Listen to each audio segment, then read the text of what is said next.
اور یہ تہجد کی پابندی نہ ہونا ایک بہت بڑی مصیبت ہے۔ اللہ تعالیٰ اپنے پیارے حبیب صلی اللہ علیہ وسلم کو فرماتے ہیں وَمِنَ اللَّيْلِ فَتَہَجَّدْ بِهِ نَافِلَةً لَكَ، اے میرے محبوب رات کو تہجد ادا کیجئے، عَسَىٰ أَن يَبْعَثَكَ رَبُّكَ مَقَامًا مَحْمُودًا، ہو سکتا ہے اللہ آپ کو مقام محمود عطا فرمائے۔ تو جیسے نبی علیہ السلام کو تہجد سے مقام محمود ملنے کی بشارت ملی، امتی کو تہجد کی پابندی سے اللہ کا قرب ملنے کی بشارت ہے۔ ایک بات ذہن میں رکھیے کہ تہجد کے وقت میں فرشتے ان بندوں کی فہرست بناتے ہیں جو اللہ سے محبت کرنے والے ہیں۔ اب اگر ایک دن تہجد مس ہو گئی تو لسٹ میں سے نام نکل گیا، پھر دوسرے دن مس ہو گئی تو پھر نام نکل گیا۔ اگر 10 مرتبہ مہینے میں نام نکل جائے تو اس کا مطلب ہے کہ اللہ کے چاہنے والوں کے فہرست میں ان کا نام ہی شامل نہیں ہوگا۔ اس لیے عام لوگوں کے اوپر تہجد لازم نہیں ہے، لیکن جو سالک ہوں اور اللہ سے محبت چاہنے کے طالب ہوں ان کے لیے تہجد بہت ضروری ہے۔ اور تہجد پڑھنا کوئی مشکل کام بھی نہیں۔ کون کہتا ہے کہ آپ آدھی رات سے تہجد پڑھیں؟ عادت بنائیں کہ اذان ہونے سے آدھا گھنٹہ پہلے اٹھنا کی عادت بن جائے۔ فرض کرو اذان ہوتی ہے 4:45 پہ، تو آدھا گھنٹہ پہلے اٹھیں اور 15 منٹ میں وضو کر لیں۔ اور اگر کسی کو واش روم میں زیادہ وقت لگتا ہے تو وہ اتنا پہلے اٹھ لے، کیونکہ بعض لوگ نوجوان جو ہیں وہ بیت الخلاء میں زیادہ ٹائم لگاتے ہیں، بیت الخلاء میں جا کے ایسے بیٹھتے ہیں جیسے بیت الخلا ہوتی ہے۔ تو 15 منٹ میں وضو کر کے جو آخری 15 منٹ ہیں بس اس میں 4 رکعت ہلکے پڑھ لیں، پہلی 2 رکعت قل یا ایھا الکافرون اور قل واللہ احد کے ساتھ، اور دوسری 2 رکعت جتنا اللہ توفیق عطا فرمائے، سورہ یاسین شریف پڑھیں اور سورتیں پڑھیں جو یاد ہیں۔ بس یہی تہجد ہے۔ آج کے دور میں جو بندہ یہ عمل کر لے گا تہجد ہو جائے گی۔ پھر اس کے بعد فجر کا وقت ہو جائے گا تو فجر پڑھیں اور باقی معمولات فجر کے بعد کریں۔ اگر آپ کہتے ہیں جی نیند پوری نہیں ہوئی تو فجر کے بعد پھر سو جائیں۔ پہلے دور میں تہجد بین النومین ہوتی تھی اور آج کے دور میں فجر بین النومین ہوتی ہے، لیکن تہجد کی بہرحال پابندی ہونی چاہیے، حاضری لوگ نہیں چاہیے۔ ہمارے حضرت فرمایا کرتے تھے مزدور سارا دن مزدوری کرتا ہے، جب شام کو اجرت ملنے کا وقت ہوتا ہے تو اس وقت وہ حاضر ہوتا ہے، غیر حاضر نہیں ہوتا۔ اسی طرح سالک کو تہجد کے وقت روزینہ ملتا ہے اللہ کی طرف سے، تو وہ کیسے اس وقت سویا ہوا ہو سکتا ہے؟ جنید بغدادی رحمۃ اللہ فرمایا کرتے تھے کہ سب کشف و کرامات اڑ گئے، آخری رات کے چند نفل کام آ گئے۔ تو یہ آخری رات کے چند نفل جو ہیں یہ انتہائی ضروری ہیں۔ اللہ تعالی ہمیں باقاعدگی کے ساتھ تہجد پڑھنے کی توفیق عطا فرمائے۔ جو تہجد میں رکاوٹیں ہیں ان میں سب سے پہلی ہے بد نظری، اور دوسرا ہے ایسی چیزیں کھانا بازار کی کہ جن میں حلال حرام کی ملاوٹ ہو، تو اس سے پھر انسان تہجد سے محروم ہو جاتا ہے۔ حدیث مبارکہ میں ہے جب رات آتی ہے تو 3 طرح کے لوگ ہوتے ہیں، 3 طرح کی جماعتیں ہوتی ہیں۔ ایک وہ فرشتے، ایک وہ لوگ کہ اللہ تعالیٰ اپنے فرشتوں کو حکم فرماتے ہیں کہ دیکھو یہ میرے محبوب لوگوں کے اٹھنے کا وقت ہے، جاؤ اور ان کو پر مار کے جگا دو۔ تو فرشتے آ کے پر مار کے جگا دیتے ہیں، خود بخود آنکھ کھل جاتی ہے۔ میاں محمد بخش رحمۃ اللہ فرماتے ہیں رات پوے تے بے دردانو مٹھی نیندر آوے، رات پوے تے بے دردانو مٹھی نیندر آوے، درد مندانو یاد سجن دی ستے آن جگاوے۔ اور جو درد مند ہوتے ہیں ان کو سجن کی یاد سوتے کو جا کے جگا دیتی ہے۔ تو اللہ کرے کہ ہم بھی ان لوگوں میں شامل ہوں کہ جن کو محبوب کی یاد سوتے میں آ کے جگا دیتی ہے۔ اور دوسرے گروہ کے لوگ ہوتے ہیں یہ اللہ کے مقربین ہوتے ہیں۔ اللہ فرشتوں کو فرماتے ہیں دیکھو یہ میرے محبوب لوگ ہیں، دین کا کام کرنے والے، تھکے ہوئے ہیں، آرام کر رہے ہیں، جا کے ان کی کروٹ بدل دو۔ یہ چاہیں گے تو سو جائیں گے اور چاہیں گے تو یہ کھڑے ہو کے نماز پڑھیں گے۔ میں ان کے سونے پہ بھی راضی، میں ان کے جاگنے پہ بھی راضی۔ یہ ایسا ہی ہے کہ جیسے کوئی کاریگر آئے اور اس کا ہتھیار جو ہے وہ ٹھیک کرنے کی ضرورت پڑ جائے تو وہ اپنے مزدوری کے وقت میں اپنے ہتھیار کو ٹھیک کرتا ہے اور اس کی مزدوری کاٹی نہیں جاتی کہ اتنا وقت آپ نے کام نہیں کیا، بھئی وہ چیز اس میں شامل ہوتی ہے۔ اسی طرح جو لوگ دین کا کام کرنے والے ہیں تو وہ بھی ایسے ہی کریں کہ دین کا کام کریں، اور اللہ تعالیٰ ان کے جاگنے پہ بھی راضی، ان کے سونے پہ بھی راضی۔ پھر تیسرا گروہ ہوتا ہے اللہ تعالیٰ اپنے فرشتوں کو حکم فرماتے ہیں کہ جاؤ، یہ وہ میرے بندے ہیں جن کو میں پسند ہی نہیں کرتا، تم جا کے پہرا دو کہیں یہ نہ اٹھ جائیں، میں ان کی شکل ہی دیکھنا پسند نہیں کرتا۔ تو اس لیے اگر تہجد قضا ہوتی ہے تو آپ دل میں یہ سوچیں کہ اللہ تعالیٰ میری شکل دیکھنا ہی پسند نہیں کرتے، اور کوشش کریں کہ باقاعدگی کے ساتھ اہتمام کے ساتھ تہجد پڑھیں۔ وہ چند لمحے تو 24 گھنٹے کا نچوڑ ہوتا ہے۔ تہجد کی نماز میں تو انسان کو خیر ملتی ہے۔ جو بندہ اللہ سے خیر لینا چاہے وہ تہجد کے وقت اٹھے اور اللہ سے مانگے، اللہ جھولیاں بھر دیتے ہیں۔ حدیث پاک میں ہے اللہ تعالیٰ فرماتے ہیں حل من سائل فاعطی علی، ہے کوئی سوال کرنے والا کہ جسے میں عطا کروں۔ جب بادشاہ اعلان کروا رہا ہے کوئی مانگنے والا جسے عطا کیا جائے، اور مانگنے والے سوئے پڑے ہوتے ہیں، تو ان کو کیسے ملے گا؟ تو تہجد کے وقت میں چاہے آپ 15 منٹ پہلے اٹھیں، آدھا گھنٹہ پہلے اٹھیں، اٹھ کے 4 رکعت پڑھ کے اللہ سے مانگنے والوں کی فہرست میں اپنا نام ضرور لکھوائیں، فقیروں کی فہرست میں اپنا نام ضرور شامل کر لیں۔ جب عشق سکھاتا ہے آداب سحرگاہی، جب عشق سکھاتا ہے آداب سحرگاہی، کھلتے ہیں غلاموں پر انداز شہنشاہی، عطار ہو رومی ہو راضی ہو غزالی ہو، کچھ ہاتھ نہیں آتا بے آہ سحرگاہی۔ کوئی بھی ہو جب تک تہجد کا پابند نہیں بنے گا اس کو اللہ تعالیٰ کے وہ معارف نصیب نہیں ہوں گے۔ تو اگر وہ معارف حاصل کرنا چاہتے ہیں ہمیں اپنی تہجد کی نماز کو پکا کرنا پڑے گا۔ مرد بھی نماز کو پابندی سے پڑھیں، عورتیں بھی نماز کو پابندی سے پڑھیں۔ یہ سب سے افضل نماز ہے سالکین کے لیے تہجد کی نماز۔ پھر اس کے بعد اشراق کی نماز ہے۔ اشراق کی نماز یہ ہے کہ انسان فجر کی نماز پڑھے، پھر اپنی جگہ پر بیٹھے ہوئے تلاوت کرے، تسبیحات پڑھے، اور جب سورج ایک نیزہ اوپر آ جائے تو اس وقت 2 رکعت 4 رکعت نوافل پڑھ لے۔ وہ اشراق کی نماز کہلاتی ہے، اور حدیث پاک میں ہے کہ اس نماز کو پڑھنے پر اللہ بندے کو ایک حج اور ایک عمرے کا ثواب عطا فرماتے ہیں۔ ہم تو ثواب کی خاطر پڑھتے ہیں نا، لیکن جو اللہ والے ہوتے ہیں نا وہ ثواب کی خاطر پڑھتے ہیں، مزے کی خاطر پڑھتے ہیں۔ ان کو ثوابوں کی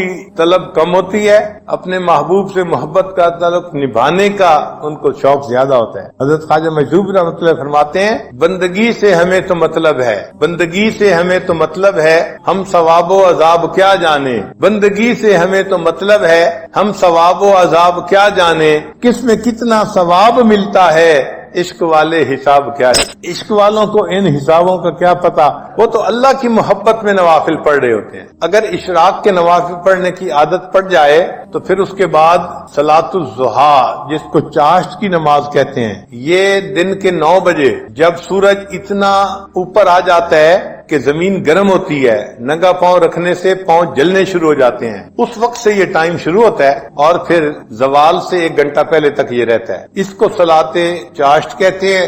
یہ اگر 2 رکعت بھی پڑھ لیں تو بہت اچھا، ورنہ 12 رکعت تک پڑھ سکتے ہیں۔ اس میں اللہ نے روزی کی برکت رکھی ہوئی ہے، چنانچہ جو بندہ چاشت کی نماز پڑھتا ہے اللہ تعالیٰ اس کو برکت والی روزی عطا فرما دیتا۔ اب بہت سارے لوگ اپنے دفتروں کی وجہ سے یہ لمبی نماز تو نہیں پڑھ سکتے، مگر کم از کم 2 رکعت تو پڑھنی چاہیے، انٹری تو ہو جانی چاہیے۔ بلکہ فقہا نے تو یہاں تک لکھا ہے کہ اگر یہ بندہ دفتر میں اتنا مصروف ہو جاتا ہے کہ وہاں اس کے لیے نفل پڑھنا ممکن نہیں ہوتا تو اشراق کے وقت میں 2 رکعت نفل اشراق کی نیت سے پڑھ لے اور 2 رکعت نفل چاشت کی نیت سے پڑھ لے، اللہ اس کو بھی قبول فرما لیں گے۔ تو اشراق اور چاشت تو اس طرح ہو گئی۔ پھر اس کے بعد تیسری نماز ہے جس کو صلاۃ اوابین کہتے ہیں، وہ مغرب کے بعد 6 رکعت پڑھنی ہوتی ہیں نفل، مغرب اور عشاء کے درمیان میں۔ کوئی مشکل نہیں، اگر انسان ہمت کر لے تو پڑھ سکتا ہے۔ 6 رکعت نفل پڑھنے پہ 5 منٹ لگتے ہیں یا 6 منٹ لگتے ہیں، لیکن اجر پتہ ہے کتنا؟ حدیث پاک میں ہے کہ جو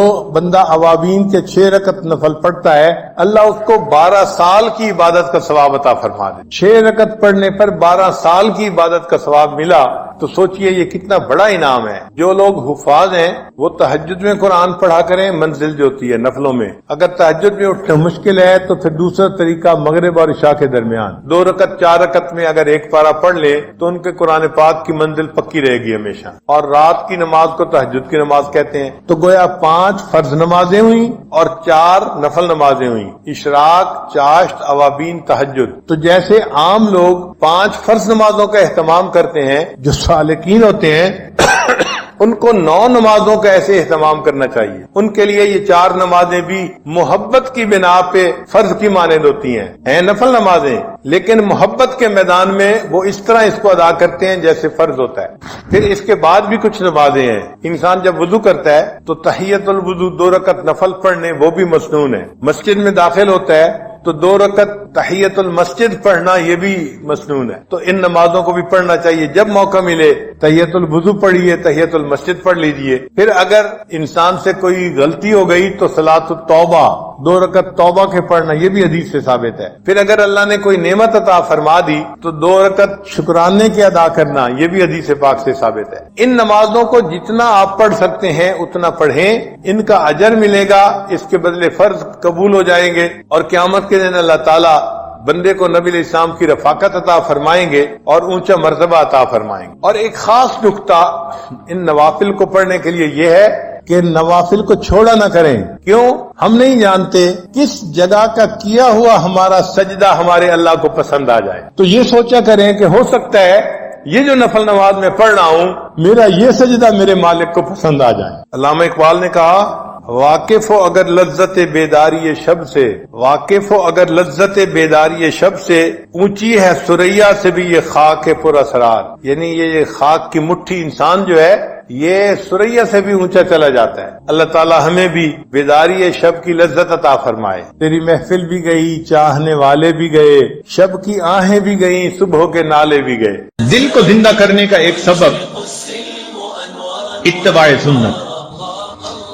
ہر کام نبی علیہ الصلوۃ والسلام کی سنت کے مطابق کریں. ہر کام، کھانا پینا، چلنا پھرنا، اٹھنا بیٹھنا، رفتار گفتار کردار، ہر چیز نبی علیہ السلام کی سنت کے مطابق. ہمارے سلسلہ عالیہ نقشبندیہ میں اس کا بہت اہتمام بتایا جاتا ہے. چھوٹے سے چھوٹا عمل، بڑے سے بڑا عمل، کوئی عمل بھی سنت کے خلاف نہیں ہونا چاہیے. ہر وقت نظر اس چیز کو تلاش کرتی رہے کہ میں نے اس عمل میں کیسے کرنا ہے. اور اس کا بہترین طریقہ یہ بھی ہے کہ مسنون دعائیں یاد کر لیجئے. کتابیں مل جاتی ہیں چھوٹی سی، نبی علیہ الصلوۃ والسلام کی مسنون دعائیں، پیارے نبی علیہ السلام کی پیاری دعائیں، ان کو یاد کر لیں اور جس موقع پر پڑھنے کی دعا ہو اس پر پڑھتے رہیں. جو لوگ کہتے ہیں نا جی کہ وقوف قلبی نہیں رہتا، وہ دوسرے لفظوں میں بتا رہے ہوتے ہیں جی کہ میں مسنون دعا کی پابندی کوئی نہیں کرتا. اس لیے کہ مسنون دعا کی پابندی کرنے کا انعام یہ ملتا ہے کہ انسان ہر وقت اللہ کی طرف متوجہ رہے. کھانا کھانے کی دعا، کھانے کے بعد کی دعا،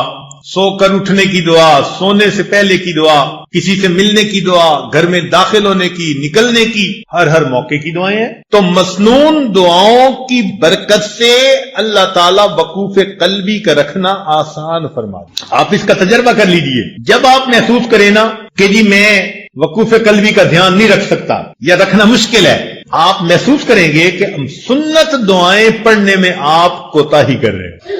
ان کی پابندی کریں، آٹومیٹکلی اللہ کی طرف دھیان رہے گا، توجہ رہے. دل کو زندہ کرنے کا ایک اور عمل قیام اللیل، تہجد کی نماز. چنانچہ جو لوگ چاہتے ہیں کہ اللہ رب العزت سے تعلق ہو، ان کی محبت دل میں ہو، ہم اللہ تعالیٰ کے مقبول بندوں میں شامل ہو جائیں، ان کو چاہیے کہ رات کے آخری پہر میں چند رکعت نفل اللہ کے حضور ضرور پڑھا کریں. اللہ تعالیٰ فرماتے ہیں والذین یبیتون لربہم سجدا وقیاما. حدیث پاک میں آتا ہے افضل الصلاۃ بعد المکتوبۃ قیام اللیل، کہ 5 فرض نمازوں کے بعد سب سے افضل نماز تہجد کی نماز ہے.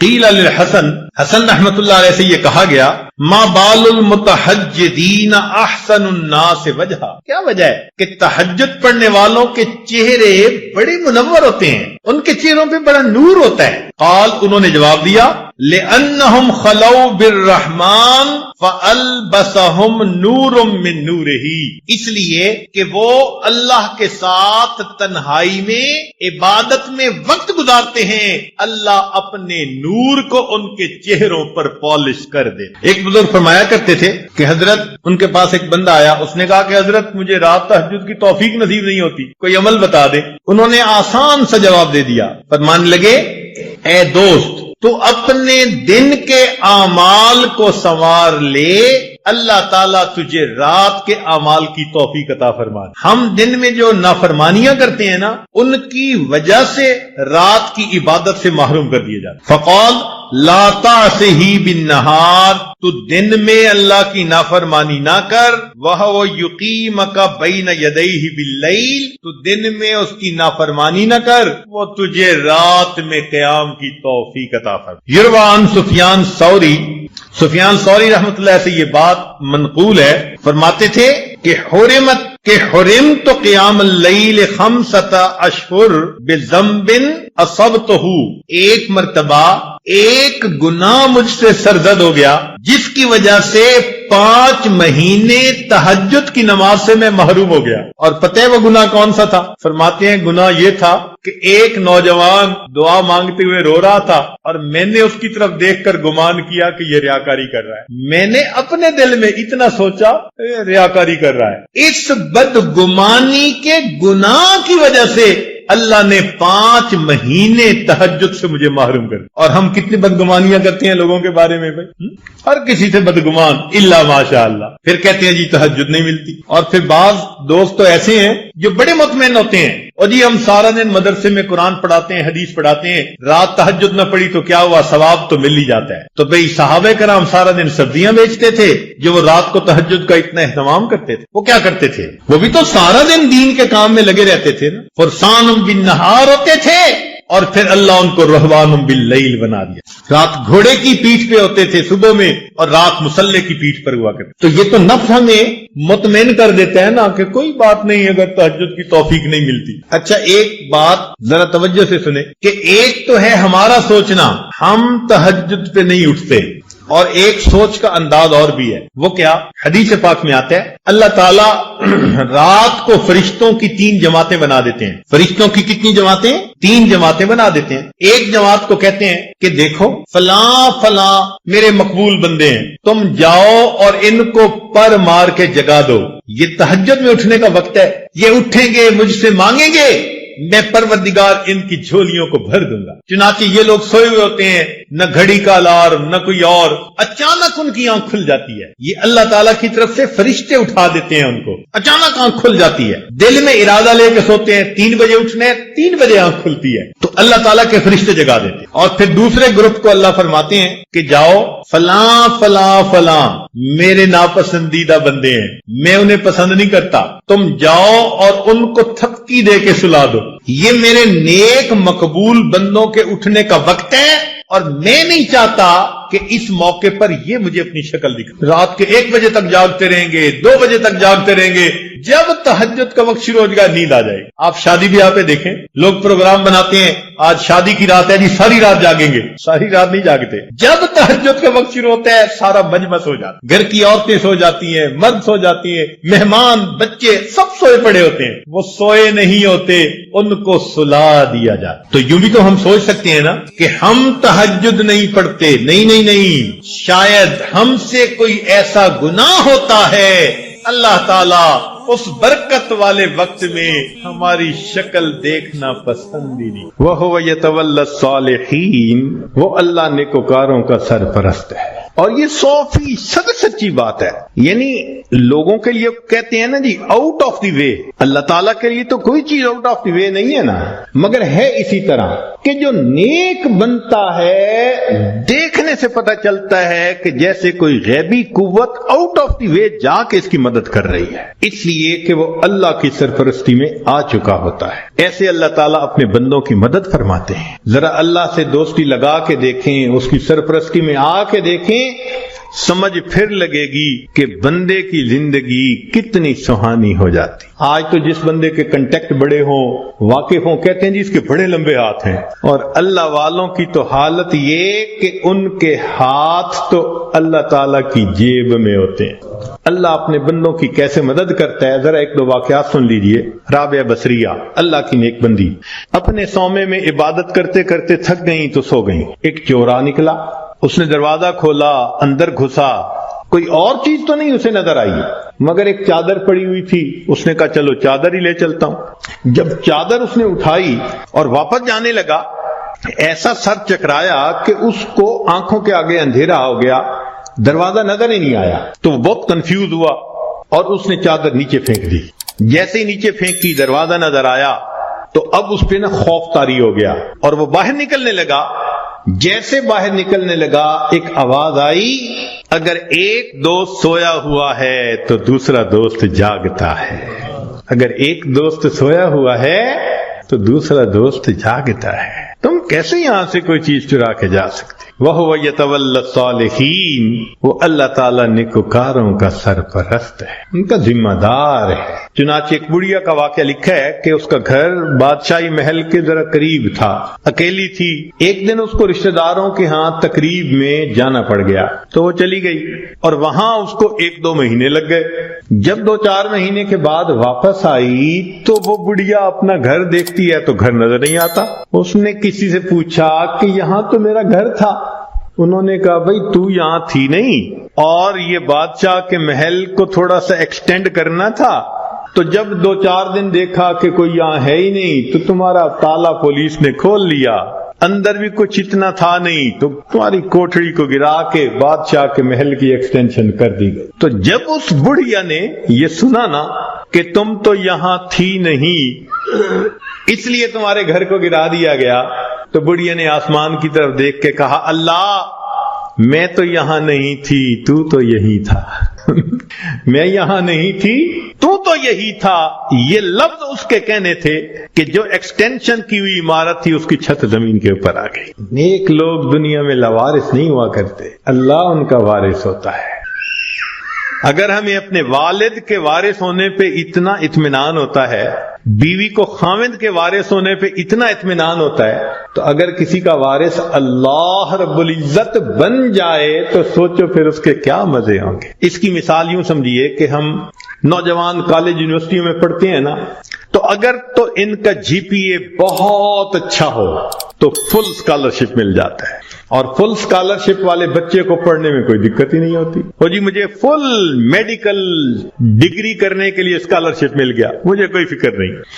اور جس بندے کو اسکالرشپ نہیں ملتا اس کو میڈیکل کرنا قرضوں کے بوجھ میں دب جاتا ہے بیچارہ۔ ہم نے بچوں کو دیکھا ان ملکوں میں ساری عمر نوکریاں کر کے بڑھاپے تک اپنے زمانے طالب علمی کے قرضے اتارتے رہتے ہیں۔ تو جس کو فل اسکالرشپ مل جاتا ہے پھر اس کا تو معاملہ ہی کچھ اور ہوتا ہے۔ یوں سوچئے کہ ایک 100 منزلہ عمارت ہے اور اس میں لفٹ لگی ہوئی، ایلیویٹر لگا ہوا ہے، اور ہمارا کام ہے بس پش دبا کے دروازہ کھولیں اور سوار ہو جائیں، تو پھر 100ویں منزل پہ پہنچنا تو کوئی مشکل نہیں نا۔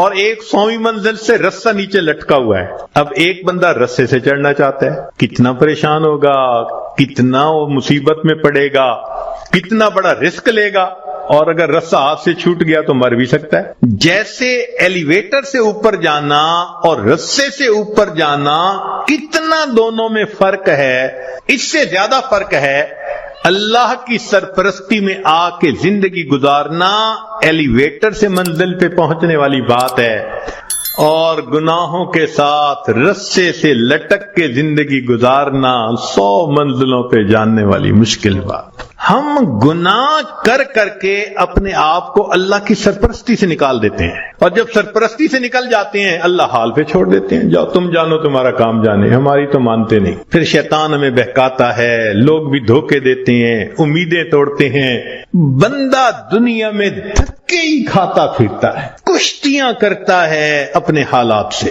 لنگوٹ باندھ باندھ کے اترتا ہے، میں اس مصیبت کو پریشانی سے جان چھڑاؤں، اس سے چھڑاؤں۔ ایک سے جان نہیں چھوٹتی دوسری اوپر سے، دوسری سے جان نہیں چھوٹتی تیسری اوپر سے۔ وہ پنجابی زبان میں شعر کسی نے لکھا ہے، اس کا ترجمہ بھی کر دوں گا۔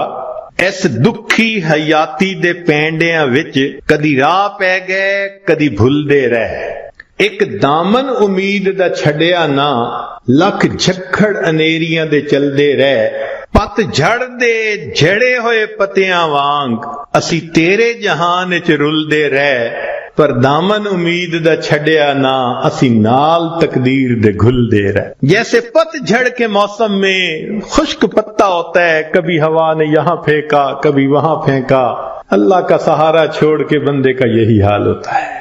تو ایک ہے نیکوکاری کو اختیار کرنا اور اللہ کی سرپرستی میں آ جانا، اللہ ہر کام کو سنوارتے ہیں۔ حدیث پاک میں ہے، اے میرے بندے تو صبح کے وقت اگر میری عبادت کر لیا کر، میں سارا دن تیرے کاموں میں تیری کفایت کروں گا۔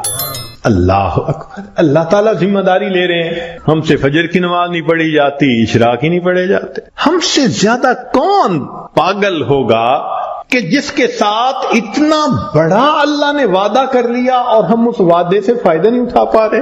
ایک بچہ بھی ہم سے زیادہ عقل مند کہلائے گا. کیوں ہم پریشانیوں کی زندگیوں میں پڑ گئے ہیں؟ اس لیے کہ نفس کی خواہشات پوری کرتے ہیں. تو نفس کی خواہشات پوری کر کے، گناہ کر کے اللہ کی سرپرستی میں نکل جانا، یہ کہاں کی عقل مندی ہے؟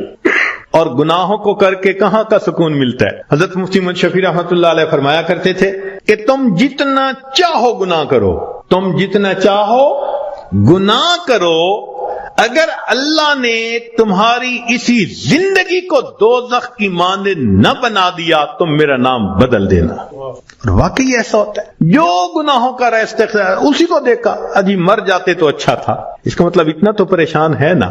دنیا کی زندگی ایسے ہوتی ہے جیسے جہنم میں ہوتا ہے وہ بندہ. تو گناہوں کے راستے پہ اطمینان نہیں ہے. اطمینان، سکون، کامیابیاں، سکھ اگر دیکھا تو وہ نیکی کے راستے پہ دیکھا. وَهُوَ يَتَوَلَّى الصَّالِحِينَ، وہ اللہ تعالیٰ نیکوکاروں کا سرپرست ہے.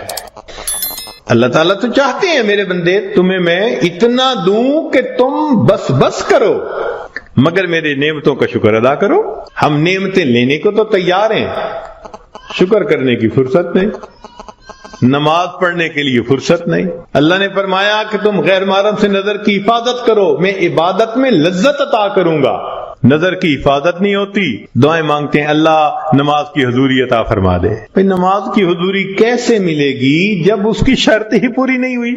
جب نگاہوں نے جھکنا ہی نہیں سیکھا تو نماز کی حضوری تو آؤٹ آف کوسچن ہے نا. پھر تو ہم سوچیں کہ ہم خود بخود پریشانیوں کے راستوں پہ چل رہے ہیں، کانٹوں کے راستوں پہ چل رہے ہیں اپنے نفس کی خواہشات کی وجہ سے. اللہ تعالیٰ اسی لیے اپنے بعض بندوں کو خوب دیتا ہے، کیوں کہ میرا شکر ادا کریں. شکر ادا نہیں کرتے، اللہ تعالیٰ لے لیتے ہیں. جو پروردگار دینا جانتا ہے وہ پروردگار لینا بھی جانتا. پھر کہتے ہیں حضرت صاحب ایک وقت تھا مٹی کو ہاتھ لگاتے تھے سونا بن جاتی تھی، آج تو سونے کو بھی ہاتھ لگاتے ہیں تو مٹی ہو جاتا ہے. حالات بدل جاتے ہیں اس لیے کہ ان کے تقاضوں کو پورا نہیں کیا ہوا ہوتا. چنانچہ بنی اسرائیل کے 3 آدمی تھے، ان کا ایک واقعہ عجیب ہے، بڑا سبق آموز ہے. ان میں سے پہلے بندے کے پاس ایک آدمی آیا اور اس کو کہا بھئی تمہاری کوئی پریشانی؟ اس نے کہا پریشانی تو بہت ہے. کیا؟ اس نے کہا بھئی یہ پھل بہری ہے، یہ جو سفید داغ جسم پہ ہو جاتے ہیں، برس کا مریض ہوں میں، اور میری شکل اتنی بری ہو گئی ہے کہ میں نہ مسجد جا سکتا ہوں نہ کسی کے سامنے بیٹھ سکتا ہوں. لوگوں کو کراہت ہوتی ہے مجھ سے، اور لوگ مجھے نیچی نظر سے دیکھتے ہیں، کم نظر سے دیکھتے ہیں. تو ایک تو میری یہ پریشانی ہے کہ برس کی بیماری ختم ہو جائے، اور دوسرا رزق کی بھی بڑی تنگی ہے. اس نے دعا دی اللہ اس کی بیماری کو دور کر دے اور اس کا رزق وسیع کر دے. اللہ تعالیٰ نے اس کی بیماری بھی دور کر دی اور اس کو ایک گائے عطا فرمائی، اونٹنی عطا فرمائی. اور اونٹنی کی نسل اتنی بڑھی کہ وہ تھوڑے عرصے میں ہزاروں اونٹوں کا مالک بن گیا، بڑا ملٹائی ملینر ہو گیا. وہ بندہ دوسرے کے پاس گیا، اس سے کہا بھئی آپ کی کوئی پریشانی؟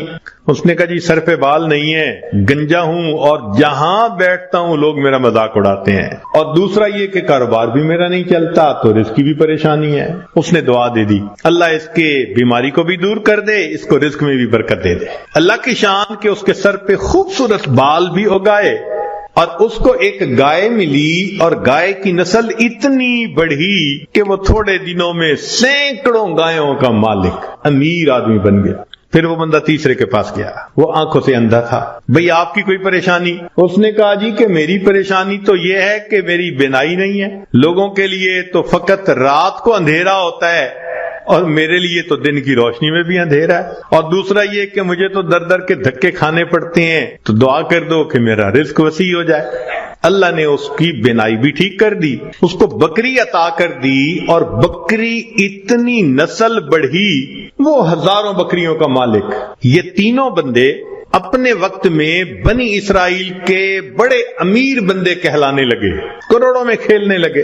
این جب ان کی شہرت تھی، عزت تھی، مال و دولت کی ریل پیل تھی، تو اب پہلے کے پاس وہ بندہ آیا اور کہنے لگا کہ بھئی میں محتاج ہوں اور اللہ کے نام پہ آپ سے مانگنے کے لیے آیا ہوں، اللہ ہی نے آپ کو سب کچھ دیا ہے، آپ کے پاس تو کچھ نہیں تھا، تو پلیز آپ مجھے کچھ اللہ کے نام پہ دے دیں۔ اس کو بڑا غصہ آیا، انہوں نے کہا یہ تم نے کیسی بات کی ہے کہ تمہارے پاس کچھ نہیں تھا؟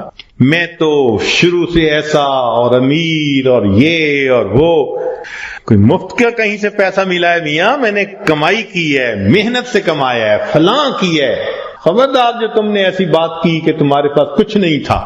اس نے کہا بھئی مجھ سے خفا نہ ہو، بس آپ جیسے تھے اللہ آپ کو ویسا کر دے، یہ کہہ کے چلا گیا۔ اور وہی ہوا کہ برس کی بیماری بھی دوبارہ ہو گئی، اور ایسی بیماری پھیلی کہ جتنے اس کے اونٹ اونٹنیاں تھے ایک ایک کر کے بالآخر سارے مرتے گئے۔ وہ جہاں تھا وہیں پہنچ گیا، دوسرے کے پاس گیا، بھئی محتاج ہوں، اللہ نے آپ کو اتنا دیا ہے، میں بھی آیا ہوں اللہ کے نام پہ لینے کے لیے، تو آپ دیں۔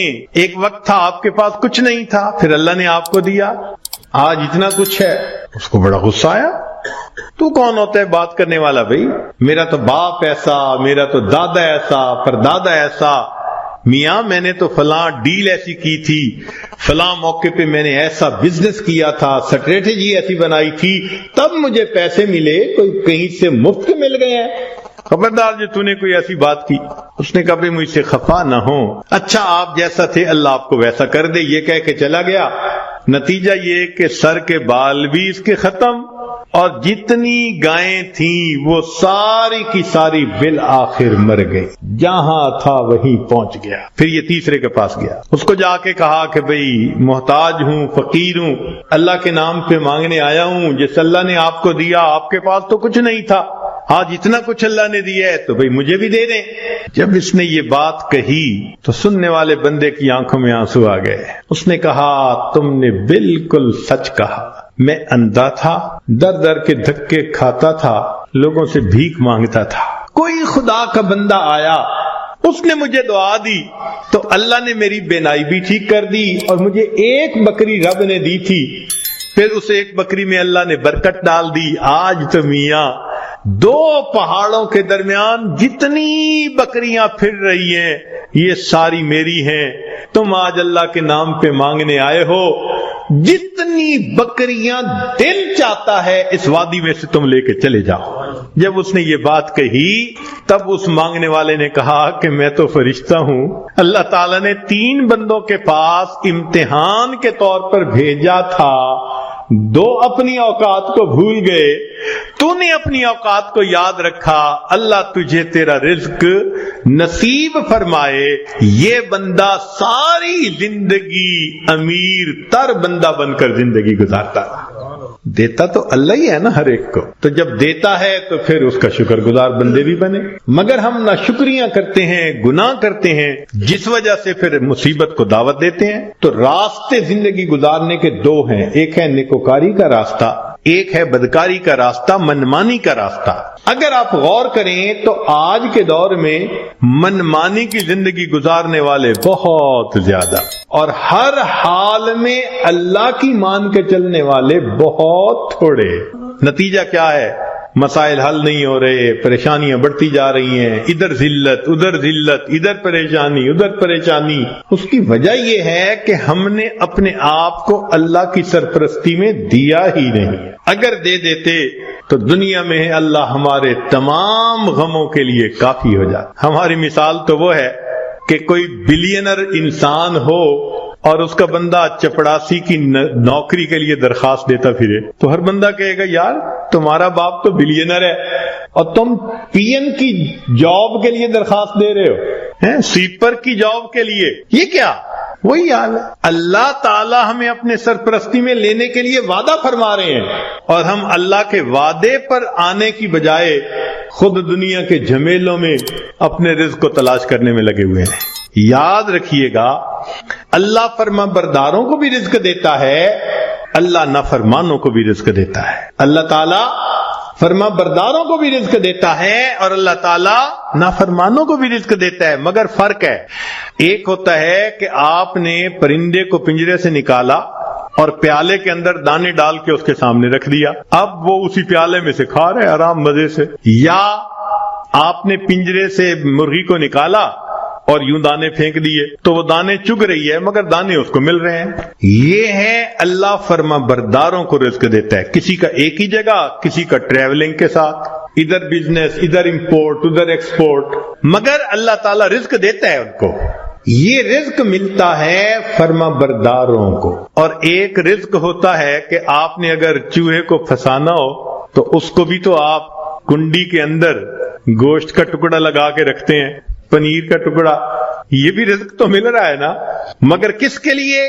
کہ یہ ہمیشہ کے لیے پھنسے قابو آئے. تو نافرمانوں کو بھی اللہ رزق دیتے ہیں مگر چوہے کی طرح کہ یہ پکڑا جائے گا اس کی گت بنائیں گے. اب ہم سوچیں کہ ہم فرما برداروں کا رزق لیتے پھر رہے ہیں یا نافرمانوں کی طرح رزق کماتے پھر. معاملہ تو ہمارے اوپر ہے. اللہ تعالیٰ فرماتے ہیں الیس اللہ بکاف عبدا، کیا اللہ اپنے بندے کے لیے کافی نہیں ہے؟ کتابوں میں لکھا ہے اے بندے ایک تیری مرضی ہے، ایک میری مرضی ہے.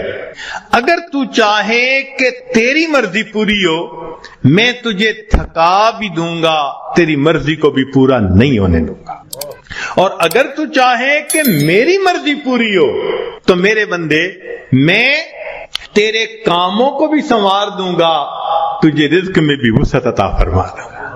تو اللہ کی مان کے ہم چلیں تو اللہ ہمارے سارے مسئلوں کو حل کر دیں گے، کیونکہ ہم پھر اللہ کی سرپرستی میں آ چکے ہوں گے. اللہ تعالیٰ قرآن مجید میں فرماتے ہیں وعد اللہ الذین آمنوا منکم وعملوا الصالحات لَيَسْتَخْلِفَنَّهُمْ فِي الْأَرْضِ.